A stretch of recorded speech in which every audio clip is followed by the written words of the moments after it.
क्या आप जानते हैं एक वक्त था जब कीव मॉस्को से ज्यादा स्ट्रांग था, पावरफुल था। एक ये भी वक्त था जब यूक्रेन और अमेरिका के ताल्लुकात बहुत बुरे थे। आज मैं आपको ये सारी स्टोरीज बताऊंगी कि क्यों Russian president Vladimir Putin Ukraine से ऑब्सेस्ड है। आइए मेरे साथ हिस्ट्री को डिकोड करें। अस्सलाम वालेकुम, मैं हूं लाइबा सफर और आप लोग मेरा यूट्यूब चैनल देख रहे हैं। नाज़रीन, यूक्रेन और रशिया इस वक्त कॉम्प्लेक्स क्राइसिस में है। हर रोज आप रशिया और यूक्रेन की न्यूज और इससे रिलेटेड न्यूज देखते होंगे और आप ये सवाल करते होंगे आखिर रशिया क्या चाहता है। पूरी दुनिया में क्राइसिस चल रहा है इस जंग की वजह से। कहीं फूड क्राइसिस है तो कहीं ऑयल क्राइसिस। तो इन सारे सवालात के जवाब आखिर हिस्ट्री में है। हिस्ट्री से ही हमें हर सवाल का जवाब मिलेगा। हम 9th सेंचुरी से स्टार्ट करते हैं। एक स्टेट थी जिसका नाम केवरन रूस था और इस स्टेट का कैपिटल कीव था जो आज यूक्रेन का कैपिटल है। 980 सेंचुरी और 1050 सेंचुरी के दरमियान केवरन रूस स्टेट पर एक ग्रैंड प्रिंस व्लादिमीर का रूल था। रशिया में इसे व्लादिमीर कहते हैं और यूक्रेन में व्लादिमीर कहते हैं। व्लादिमीर का मतलब होता है रूलर ऑफ द वर्ल्ड और ये लफ्ज रिस्पेक्ट के लिए भी यूज किया जाता है। और आज यही दो नाम के प्रेसिडेंट आपको यूक्रेन के भी नजर आएंगे और प्रेसिडेंट भी, और रशिया के प्रेसिडेंट भी। रशियन प्रेसिडेंट व्लादिमीर है और यूक्रेन के प्रेसिडेंट व्लादिमीर है। इसके पीछे भी एक बहुत बड़ी स्टोरी है, इस पे एक अलग से मैं वीडियो बनाऊंगी कि ये दो नाम इन दो प्रेसिडेंट्स को क्यों कहे जाते हैं। यानी रशिया की जो प्रेसिडेंट है उनको भी रिस्पेक्ट के तौर पे व्लादिमीर का लफ्ज इस्तेमाल करते हैं और यूक्रेन के प्रेसिडेंट के लिए भी रिस्पेक्ट के लिए व्लादिमीर का नाम इस्तेमाल करते हैं। लेकिन एक इंटरेस्टिंग बात यह है कि यूक्रेन के जो प्रेसिडेंट है उसका असली नाम भी व्लादिमीर ही है। नाज़रीन, 9th सेंचुरी से अब तक बहुत ज्यादा तब्दीलियां आ चुकी हैं और कई साल तक यूक्रेन का काफी हिस्सा रशिया के कंट्रोल में भी रहा है। 1900 में ये दोनों ममालिक सोवियत रिपब्लिक थे। रशिया सबसे ज्यादा पावरफुल था 15 रिपब्लिक में से और यूक्रेन सेकेंड मोस्ट पावरफुल था। यूक्रेन के पास डिफेंस इंडस्ट्रीज हैं, पूरी दुनिया में सबसे ज्यादा वीट एक्सपोर्ट करता है। यूक्रेन कोल्ड वॉर में अमेरिका का सब किस्म का आर्च राइवल था, यानी दुश्मन था। सोवियत यूनियन 1991 में कोलैप्स हो जाता है और फिर यूक्रेन एक अलग स्टेट बन गया और फिर रशिया एक और अलग स्टेट बन गया।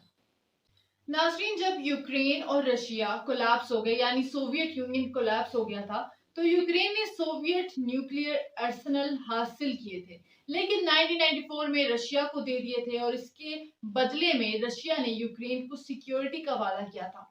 इन दोनों ममालिक ने बुदापेस्ट मेमोरेंडम साइन किया था अलॉन्ग विद रशिया।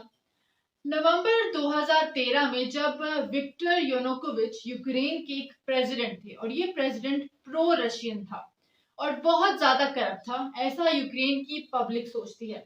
2013 में यूक्रेन के प्रेसिडेंट विक्टर ने ईयू डील को रिजेक्ट किया था जो कि बहुत बड़ी डील थी।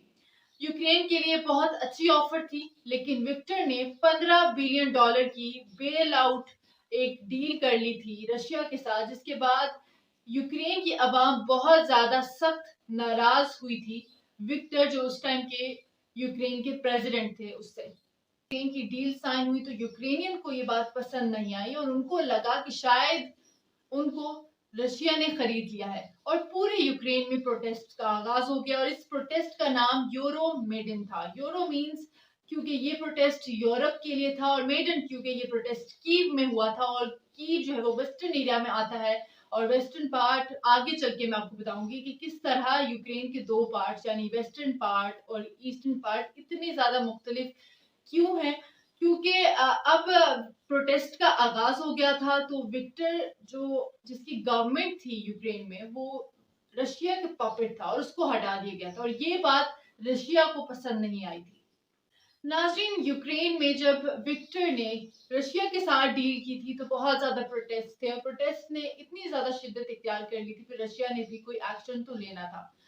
रशिया ने क्राइमिया जो कि एक जजीरा है और ब्लैक सी पर लाई करता है उस पर एनेक्सेशन कर ली यानी कब्जा कर लिया था। 1954 में सोवियत ने क्राइमिया यूक्रेन को दे दिया था। क्राइमिया एक छोटा सा जजीरा है और मैप में आप देख सकते हैं, क्योंकि रशिया के पास था पहले ही क्रीमिया, और उस वक्त रशिया सोवियत का पार्ट था, यूक्रेन भी सोवियत का पार्ट था, और 15 अदर स्टेट्स जो कि सोवियत की पार्ट थी, सबसे ज्यादा डोमिनेट उसमें रशिया ही करता था। तो रशिया ने यूक्रेन को ये पार्ट दे दिया था क्राइमिया का, जो कि एक जजीरा है, क्योंकि उस टाइम रशिया के लिए इतनी इम्पोर्टेंस नहीं थी, और रशिया को ये भी नहीं मालूम था कि जो ये कोलैप्स हो जाएगा सोवियत यूनियन का, और फिर क्राइमिया रशिया के लिए एक बहुत बड़ा प्रॉब्लम बन जाएगा, क्योंकि उस टाइम ये एक यूनियन टेरिटरी थी सबकी, और सब सेपरेट स्टेट्स तो थी, लेकिन एक यूनियन स्टेट थी, सोवियत सोशलिस्ट रिपब्लिक था।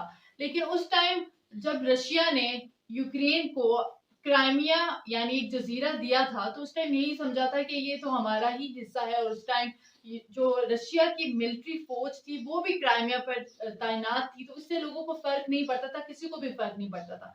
लेकिन जब सोवियत यूनियन का कोलैप्स हुआ, तब से रशिया को एक रिग्रेट होने लग गया कि क्राइमिया हमने क्यों दे दिया था यूक्रेन को। नाज़रीन, जैसे कि मैंने पहले बताया कि जब सोवियत कोलैप्स हुआ तो यूक्रेन एक इंडिपेंडेंट स्टेट बन गया था, क्राइमिया भी यूक्रेन का हिस्सा था, और क्राइमिया को कश्मीर की तरह एक स्पेशल स्टेटस दिया गया था, और क्राइमिया में रशियन मिलिट्री बेसिस भी थी। 2014 में रशियन पपेट विक्टर को जब हटा दिया गया था, तो रशियन मिलिट्री ने क्राइमिया को सीज कर दिया था, और पूरा जजीरा रशिया के कंट्रोल में आ गया था, और फिर एक रेफरेंडम हुआ था, और क्राइमिया ने रशियन को वोट्स दे दिए थे, और क्राइमिया ने रशिया के हक में वोट दे दिया, और फिर क्राइमिया जो था वो रशिया के पास चला गया। लेकिन एक तरफ रशिया खुश था कि क्राइमिया उसके पास आ गया है, लेकिन दूसरी तरफ वेस्ट को ये लग रहा था कि रशिया ने क्राइमिया पर कब्जा कर लिया है। जैसे कि मैंने आपको पहले बताया था कि यूक्रेन में वेस्टर्न और ईस्टर्न की बहुत ज्यादा इंपॉर्टेंस है। बेशक यूक्रेन का पूरा मुल्क एक ही है, लेकिन वेस्टर्न जो पार्ट है वो यूरोपियन साइड पर है, यानी अवाम भी यूरोपियन साइड पर है, और जो ईस्टर्न पार्ट है वो रशियन साइड पर है। अब ज्यादा फोकस 2014 के बाद ईस्टर्न यूक्रेन पर शिफ्ट हो जाता है, जहां रशियन स्पॉन्सर्ड बागियों ने ईस्टर्न यूक्रेन पर हमला कर दिया, और ईस्टर्न यूक्रेनियन की आवाम की जान और माल को काफी नुकसान पहुंचाया था। यूक्रेन ने इसका जवाब 14 जुलाई 2014 को दिया, जब उन बागियों ने एक फ्लाइट पर बम गिरा दिया था, और उस बम की वजह से 219 सवार जो लोग थे जहाज में वो मर गए थे, और इस तरह से यूक्रेन और रशिया की अफवाज का पहला एनकाउंटर हुआ था।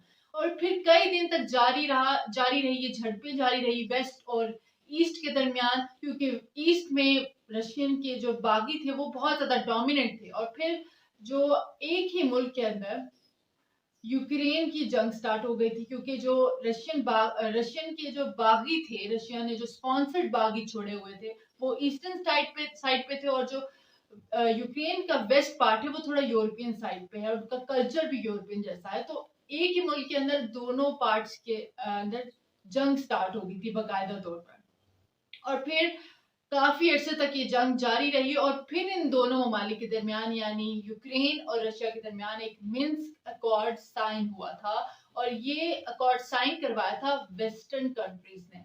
8 साल गुजर गए, मिन्स्क अकॉर्ड जिसमें cease fire top of the list था, आज तक इम्प्लीमेंट नहीं हो सका।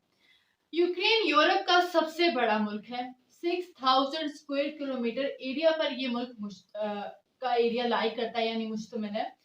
44 मिलियन की इसकी आबादी है, और 155 बिलियन डॉलर का जीडीपी है। आज यूक्रेन डिवाइडेड है ईस्ट और वेस्ट में। वेस्ट यूरोप की तरफ है और ईस्ट रशिया की तरफ है। कैसे, आइए मैं आपको बताती हूँ। नाज़रीन, वेस्ट यूक्रेन में यूक्रेनियन लैंग्वेज बोली जाती है, और ईस्ट यूक्रेन में ज्यादातर रशियन लैंग्वेज बोली जाती है। यूक्रेन भी 2014 से एक तरह से वॉर जोन में है। रशियन बागियों से यूक्रेन की फोर्सेस फाइट कर रही थी काफी अरसे तक।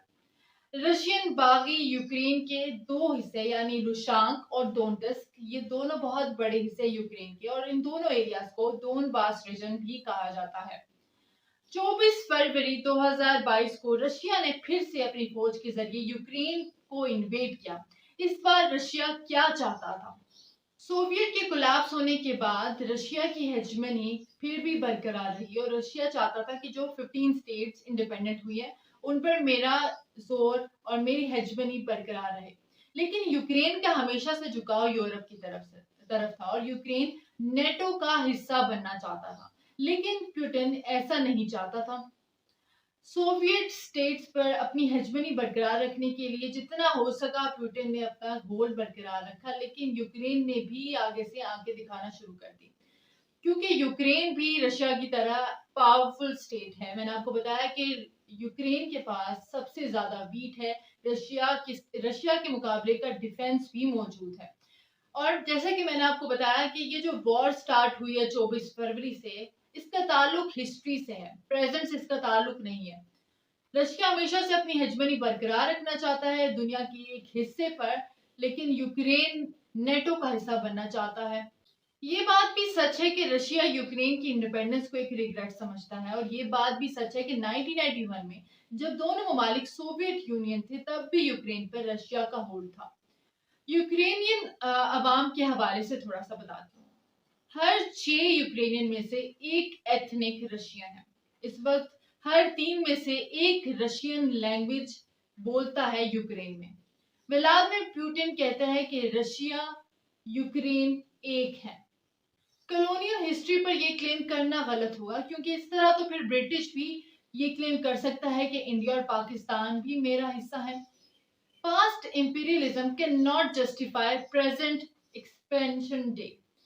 आज जंग 6 मंथ्स में दाखिल हो चुकी है और जंग थमने का नाम नहीं ले रही। अब ब्लॉक्स की शक्ल इख्तियार करती जा रही है ये जंग, क्योंकि रशिया अपना ब्लॉक तैयार कर रहा है और यूक्रेन वेस्ट के साथ, जिसमें यूएस, नेटो फोर्सेस और सारे यूरोपियन कंट्रीज शामिल हैं, वो एक ब्लॉक बन चुका है। और रशिया भी, आप लोगों को जैसे मैंने पिछली वीडियोस में बताया कि मुख्तलिफ कंट्रीज के साथ मुलाकातें कर रहा है, तो इस टाइम जो ब्लॉक सामने आ रहा है रशिया की जानिब से, जो एक्सिस बन रहा है, वो ईरान, रशिया, चाइना का है, और टर्की भी खुल के सामने आ रहा है, वो भी रशिया की तरफ। लेकिन एक अलग अजीब सी बात यह है कि जो टर्की है वो भी नेटो का हिस्सा है। एक तरफ नेटो फोर्सेस जो हैं वो यूक्रेन का साथ दे रही हैं, और टर्की का जो झुकाव है वो रशिया की तरफ है। इस जंग से किसी को तो कोई फायदा नहीं हो रहा, बल्कि नुकसान ही हो रहा है, क्योंकि रशिया भी अब अपनी मिलिट्री डिफेंस को लूज कर रहा है। इसी वजह से वो अलायंस चाहता है। और एक तरफ हमें ये भी नजर आ रहा है कि जब भी वर्ल्ड वॉर स्टार्ट हुई थी, तो उससे पहले एक अलायंसेस बने थे, नेक्सस बने थे, और एक फिर वॉर का आगाज हुआ था। तो सब एक्सपर्ट्स तो यही कह रहे हैं कि वर्ल्ड वॉर 3 का आगाज कहीं ना कहीं से तो होना है। जब यूक्रेन और रशिया की वॉर को 6 महीने हो रहे हैं, तो ऐसा लगता है कि अब शायद वर्ल्ड वॉर 3 का स्टार्ट करीब है।